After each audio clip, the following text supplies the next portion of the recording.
சின்ன தேவதை அவள் தானே எங்கள் புன்னகை.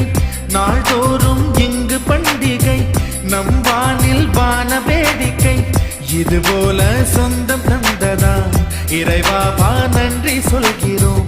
உனக்கேதும் சோகம் தோன்றினால் இங்கே